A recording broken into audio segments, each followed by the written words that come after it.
It's September 27th, 1825, and another remarkable event is about to be uncovered by Arion, Rebecca, and Olly, the retrospectors. The Cambridge Chronicle and Journal reported the events of today in history in 1825 thusly. In the presence of great crowds of spectators, including many scientific gentlemen, 60 wagons were attached, containing 1,000 persons who were visibly delighted, as were the thousands of spectators. The cavalcade moved by signals, and the whole of this immense mass could be stopped at any prescribed place and moment. On one part of the line, the speed was 12 miles an hour. So what was this extraordinary event being described, and did it deserve to cause such delirium? Yes, it definitely did. This was the first ever demonstration of a steam-powered passenger train. And the driver on this day was George Stephenson himself. George Stephenson of Stephenson's rocket fame. He mounted the engine at Shildon in County Durham at 10 a.m. in front of a crowd of about 40,000 spectators. The firemen on this day were his brothers, James and Ralph. They were responsible for fueling the furnace and maintaining, importantly, the correct pressure in the boiler. And actually, because locomotives at this time didn't have cabs, all three of them were kind of just standing on little platforms on the outside. It was a pretty dangerous undertaking from a modern perspective. So this world's first steam-powered passenger train went from Darlington to Stockton on Tees. It was called the Locomotion Number One. It had actually been transported into place by George Stephenson's workshop in Newcastle by rail, hauled there by horses, and then it was given just 2 days of trials before the Stockton and Darlington Railway proudly announced that the official opening of the line was ready to take place. And it was this momentous occasion. People travelled for miles from every direction on carriages as well as horseback and on foot to witness this event. And you mentioned, Olly, about 1,000 people being on this train. It wasn't designed to have 1,000 people on it. It had seats for about 300, and then people just jumped aboard as it began to move and got involved in it themselves in this just very ad hoc way. Look, they'd only just invented the passenger train. They hadn't invented the ticket inspector. No, they really hadn't. Some posh guests had seated tickets for this momentous occasion, obviously. But the vast majority literally were just standing up in the goods wagon. Right. They were just so excited to be part of this experiment. Indeed, the passenger cabin was even called Experiment. That was the name of the cabin. It was just like, is this going to work? Yes, the Experiment was the only coach that was a passenger coach as we would recognise it, with actual proper seats designed for passengers to sit in. It had been taken out the night before, actually, for a trial run with a party of railway directors, and the driver on that occasion was James Stephenson, brother of George, uncle of Robert. The fireman was, for once, not a relation of the Stephensons. It was a William Gowling. But that could only accommodate a handful of the VIP passengers. Everyone else was sitting in what were essentially coal wagons. They were coal wagons that had been fitted with seats to carry passengers. The whole reason that the railway was here in the first place was that it was taking coal from the mines in Shildon to the depot points in Stockton and Darlington. So those were the kind of coaches that the train actually had. A wagon of flour, about 20 of these coal wagons rigged out with seats for passengers, and then 6 more wagons of coal, making up a train 122 metres long. And they actually stopped in Darlington and handed out the coal from the coal wagons to the poor as a sort of, I don't know. What a celebration. Everyone gets free coal. Well, it gets even better. So they then proceeded on to Yarm, where a further 2 wagons were added, and these extra wagons were not for yet more coal, but Mr. Meynell's brass band. And so this brass band then took them onwards to Stockton, where they arrived with a 21-gun salute. I gather at the very end, everyone got off and got drunk. Yes, no fewer than 23 toasts were drunk at the town hall that evening. But I mean, rightly so, because this was, as it turned out, the British invention, possibly of all time, but certainly of the century.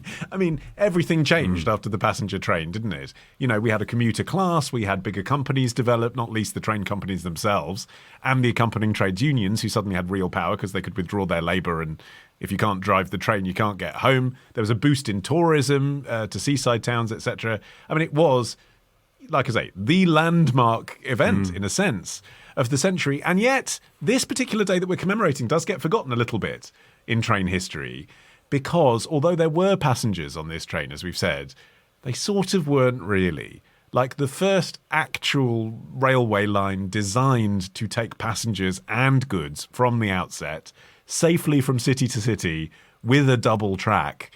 Was also involving George Stephenson, but was 5 years later, and that was the Liverpool to Manchester Railway, which opened in 1830, and that tends to be the one that people commemorate. But here in 1825, here they are, on a train. It counts. I wonder if one reason that it is maybe not especially remembered is because there were quite a few road bumps along the way, not least the amount of time it took to complete the journey. You know, we're talking about taking 2 hours to travel 8.5 miles to its first stop in Darlington, and just over half of that time was in motion. The other half was stationary. They were addressing various problems. Blockage had to be removed from a valve. A passenger wagon lost a wheel and had to be abandoned along the way. But, you know, giving out all of that coal at Darlington Rail Junction definitely smoothed over, you know, the crowds who'd been waiting all of this time.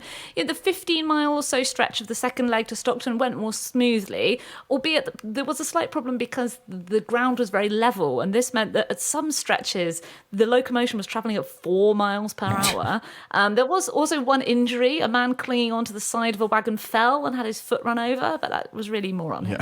The thing that slightly marred the celebrations of the Liverpool to Manchester Railway opening 5 years later was the MP for Liverpool, William Huskisson, died that day by walking in front of an oncoming train. And because he was basically the first posh person to be killed, you know, not someone who was laying the track, he's sort of commemorated as the railway system's first ever casualty. People weren't used to how trains worked. In a way, they kind of got away without killing anyone on this day. Yeah, well, except the people who presumably died in the 23 toasts that were being drunk at the town hall at the end. But George Stephenson himself is such a fascinating character because he was pretty much entirely self-trained. He was the son of a mechanic and went to work at a really early age without any formal schooling. He actually married really young, and in order to earn extra income, he learned to repair shoes and fix clocks and cut cloth and just do all of these incredibly practical things. But then after his first wife died, leaving him with a young son, he sent this boy, Robert, to school, and it was through his son's education that he learnt mathematics himself. Yeah, and you can see the role that his son played so centrally in his own career in the name of the company that he founded. George Stephenson called his company Robert Stephenson and Company, and when he founded it, Robert was only 19 years old. And at this point, George was already working as a surveyor for the Stockton and Darlington Railway, and he was trying to sell them on the idea of a steam locomotive. They wanted to build a horse-drawn railway. That's the way that mines had started operating in this time, was that, you know, if you had a short repetitive stretch, say, you know, from the mine to the main road where it was going to be picked up or to a port, then you would build a set of tracks and the horses would drag the wagons along the tracks. And what the Stockton-Darlington Railway initially wanted was one of his stationary engines for the uphill passages, and it was Stephenson who persuaded them that they should use one of his new locomotive engines. In 1824, they had ordered 2 stationary engines and 2 locomotives, each costing £550 to be built by the Stephenson's company. By this day, the company had accumulated £60,000 of debt to build this railway, and they were desperate to start actually making some money before they went under. Yes, but there was an awareness, I think all over the world, that this was going to be a landmark thing that was going to change everything. I mean, Americans who were building the railroad over there came to Newcastle to learn from Stephenson how he built what he built. And indeed, the first dozen or so locomotives utilised in the US were purchased from his shops.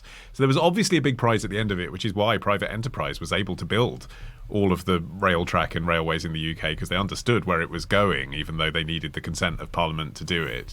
Not everyone was keen, though.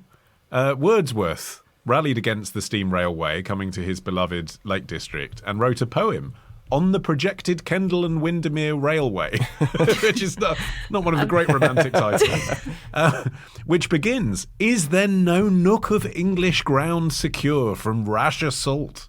Like, it's funny, isn't it, in the world now of spaceports and motorways, where trains are seen as the environmentally friendly option, to remember that some people thought that dirty, smutty steam trains would be ruining the countryside. Yeah. Well, quite aside from all of the contributions to the design of locomotives themselves, what's interesting about George Stephenson is that he was also solving problems of roadway construction and bridge design and locomotive and rolling stock manufacture. You know, he actually contributed so much in so many different fields, and he was kind of the voice to Parliament often, speaking against those farmers or village people who were concerned about the impact impacts that the technology would have on their particular slice of the country. Despite all this lightning speed development, though, it's not as if modern train travel, and we think of it still, the current train setup as being something that we've had since the 19th century, but it didn't come overnight. It's not as if suddenly there were loads of passenger trains as we know them now everywhere. For example, it wasn't until the 1860s that UK train carriages had corridors. So you couldn't leave your compartment during the journey. The ticket inspector had to check tickets at stations and/or cling to the outside of the train perilously. And toilet breaks, therefore, couldn't happen either because there was no way to get to the loo. So that is how you ended up with... Lots of urine on the seats. Well, not in 1860, Arion, no. How you ended up with certain towns becoming much bigger deals because they were mandated rest breaks. So Swindon, for example, the train would stop there so that there could be an engine swap and a pee break. Wow. Original slogan, Swindon, you can walk around freely and use toilets. Tomorrow. Why? I mean, no one would be able to verify whether that was correct or not, so it doesn't mean anything. And Ditch the ads and get a Sunday episode when you join Club Retrospectors. Patreon.com/Retrospectors.